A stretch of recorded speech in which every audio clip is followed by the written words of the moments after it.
ನಟಿ ರುಕ್ಮಿಣಿ ವಸಂತ photo deep fake ಪ್ರಕರಣಕ್ಕೆ ಸಂಬಂಧಪಟ್ಟ ಹಾಗೆ ಸೈಬರ್ ಕಮಾಂಡ್ ಪೊಲೀಸರು 3 ಆರೋಪಿಗಳನ್ನ ಬಂಧಿಸಿದ್ದಾರೆ. ಬೆಂಗಳೂರು ನಿವಾಸಿಗಳಾದ ಚಂದ್ರಕಾಂತ್, ರಂಜಿತ್ ಹಾಗೂ ಬಾಗಲಕೋಟೆ ಮೂಲದ ರವಿಕುಮಾರ್ ಬಂಧಿತರು. ಆರೋಪಿಗಳು ಕೃತ್ಯಕ್ಕೆ ಬಳಸಿದ್ದ 3 ಮೊಬೈಲ್ಗಳನ್ನು ಸೀಸ್ ಮಾಡಲಾಗಿದೆ. ಆರೋಪಿಗಳು ಎಐ ತಂತ್ರಜ್ಞಾನ ಬಳಸಿ ವಿಡಿಯೋ, ಫೋಟೋ ವೈರಲ್ ಮಾಡಿದ್ರು. ಈಗ 3 ಪೊಲೀಸರು ವಿಚಾರಣೆ ನಡೆಸುತ್ತಿದ್ದಾರೆ. ಕೆರೆಯಲ್ಲಿ ಈಜಲು ಹೋದ ಯುವಕನೊಬ್ಬ ನೀರು ಪಾಲಾಗಿದ್ದಾನೆ. ಮೃತನನ್ನ ಗದಗ ಮೂಲದ ಸಂತೋಷ ಸೇಬಣ್ಣನವರ ಎಂದು ಗುರುತಿಸಲಾಗಿದೆ. ತನ್ನ ಸಂಬಂಧಿಕರ ಮನೆಗೆಂದು ಕೊಪ್ಪಳ ಜಿಲ್ಲೆಯ ಯಲಬುರ್ಗಾಗೆ ಬಂದಿದ್ದಾಗ ದುರಂತ ನಡೆದಿದೆ.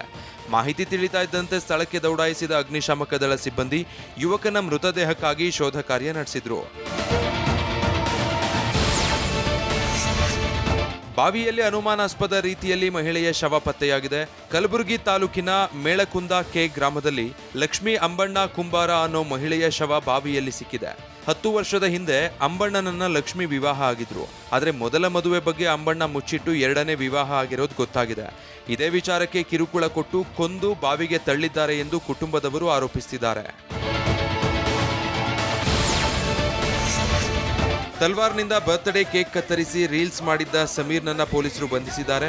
ಚಿಕ್ಕಮಗಳೂರು ನಗರದ ಟಿಪ್ಪು ನಗರ ನಿವಾಸಿ ಸಮೀರ್ ಉಪ್ಪಳ್ಳಿ ಬಡಾವಣೆಯ ರಸ್ತೆ ಮಧ್ಯೆ ತಲ್ವಾರ್ನಿಂದ ಕೇಕ್ ಕಟ್ ಮಾಡಿ ಹುಟ್ಟುಹಬ್ಬ ಆಚರಿಸಿದ. ಸುಮೋಟೋ ಕೇಸ್ ದಾಖಲಿಸಿಕೊಂಡ ಪೊಲೀಸರು ಆರೋಪಿಯನ್ನ ಬಂಧಿಸಿ ಜೈಲಿಗಟ್ಟಿದ್ದಾರೆ. ಶಿವಮೊಗ್ಗ ಜಿಲ್ಲೆಯ ತೀರ್ಥಹಳ್ಳಿ ತಾಲೂಕಿನ ಮಹಿಷಿ ಗ್ರಾಮದ ಶ್ರೀ ಸತ್ಯಸಂಧಗುರು ಉತ್ತರಾಧಿ ಮಠದಲ್ಲಿ ಚಿನ್ನಾಭರಣ ಕಳ್ಳತನ ನಡೆದಿದೆ. ಇದೇ ಮಠದಲ್ಲಿ ಪುರೋಹಿತನಾಗಿ ಕೆಲಸ ಮಾಡ್ತಿದ್ದ ಗಾಂಧಿನಗರದ ನಿವಾಸಿ ರಾಘವೇಂದ್ರ ಎಂಬಾತನೇ ಕಳ್ಳತನ ಎಸಗಿದ್ದು ಆತನನ್ನ ಮಾಳೂರು ಪೊಲೀಸರು ಬಂಧಿಸಿದ್ದಾರೆ. ಜೂನ್ 17ರಂದು ಮಠದಲ್ಲಿ 780 ಗ್ರಾಂ ತೂಕದ ಬಂಗಾರದ 16 ಹಲಗಾರತಿಗಳನ್ನು ರಾಘವೇಂದ್ರ ಕಳ್ಳತನ ಮಾಡಿದ. ಕಳುವಾಗಿದ್ದ 780 ಗ್ರಾಂ ತೂಕದ ಬಂಗಾರದ 16 ಹಲಗಾರತಿಗಳನ್ನು ವಶಪಡಿಸಿಕೊಂಡಿದ್ದಾರೆ. ಸಾರ್ವಜನಿಕ ಸ್ಥಳದಲ್ಲಿ ಯುವಕರ ಗುಂಪು ಗಾಂಜಾ ಸೇವನೆ ಮಾಡ್ತಿದ್ದಾಗ ಹಟ್ಕೋ ಪೊಲೀಸರು ದಾಳಿ ನಡೆಸಿದ್ದಾರೆ. ತಮಿಳುನಾಡಿನ ಹೊಸೂರು ಗಡಿ ಭಾಗದಲ್ಲಿ ಘಟನೆ ನಡೆದಿದ್ದು, ಬಾಟಲ್ನಲ್ಲಿ ಗಾಂಜಾ ಸೇವಿಸ್ತಾ ಇದ್ದ 4-5 ಜನರ ಗುಂಪನ್ನ ಸ್ಥಳೀಯರು ಗಮನಿಸಿ ಪೊಲೀಸರಿಗೆ ದೂರು ನೀಡಿದ್ರು. ಸ್ಥಳಕ್ಕೆ ಧಾವಿಸಿದ ಪೊಲೀಸರನ್ನ ಕಂಡೊಡನೆಯೇ ಯುವಕರು ಗಾಂಜಾ ಮತ್ತು ಬಾಟಲ್ಗಳನ್ನು ಅಲ್ಲೇ ಬಿಟ್ಟು ಪರಾರಿಯಾಗಿದ್ದಾರೆ. ಪರಾರಿಯಾದ ಯುವಕರಿಗಾಗಿ ತೀವ್ರ ಹುಡುಕಾಟ ನಡೆಸುತ್ತಿದ್ದಾರೆ. ಅಕ್ರಮ ಮರಳು ಸಾಗಾಣಿಕೆ ತಡೆಗೆ ಗ್ರಾಮ ಆಡಳಿತ ಅಧಿಕಾರಿ ಮನೆಗೆ ನುಗ್ಗಿ ಧಮಕಿ ಹಾಕಿದ ಘಟನೆ ಬಾಗಲಕೋಟೆ ಜಿಲ್ಲೆ ಜಮಖಂಡಿಯ ಸನಾಳ ಗ್ರಾಮದಲ್ಲಿ ನಡೆದಿದೆ. ತಮ್ಮ ಪತ್ನಿ ಮೇಲೂ ಹಲ್ಲೆ ಮಾಡಲಾಗಿದೆ ಅಂತ ಗ್ರಾಮ ಆಡಳಿತಾಧಿಕಾರಿ ಗಂಗಯ್ಯ ಹಿರೇಮಠ ಆರೋಪಿಸಿದ್ದಾರೆ.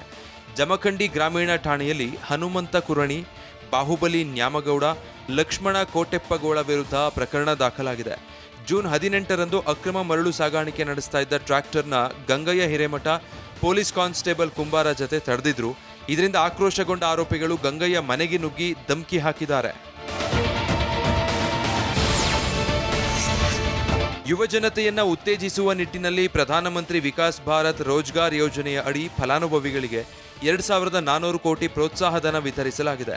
ದೇಶಾದ್ಯಂತ 70 ಲಕ್ಷಕ್ಕೂ ಹೆಚ್ಚು ಜನರಿಗೆ ಉದ್ಯೋಗ ದೊರೆತಿದ್ದು 15 ಲಕ್ಷ ಹೊಸ ಉದ್ಯೋಗಗಳನ್ನು ಬೆಂಬಲಿಸಲು ಈ ಪ್ರೋತ್ಸಾಹಧನವನ್ನು ನೀಡಲಾಗಿದೆ ಅಂತ ಪಿಎಂ ಮೋದಿ ತಿಳಿಸಿದ್ದಾರೆ. ಈ ಕಾರ್ಯಕ್ರಮದ ವೇಳೆ ಪ್ರಧಾನಿ ಮೋದಿ ಅವರು ಯುವ ಜನರೊಂದಿಗೆ ಸಂವಾದ ನಡೆಸಿದ್ರು. 2 ವರ್ಷಗಳಲ್ಲಿ 35 ದಶಲಕ್ಷಕ್ಕೂ ಹೆಚ್ಚು ಉದ್ಯೋಗ ಸೃಷ್ಟಿಸುವ ಗುರಿ ಈ ಯೋಜನೆ ಹೊಂದಿದೆ.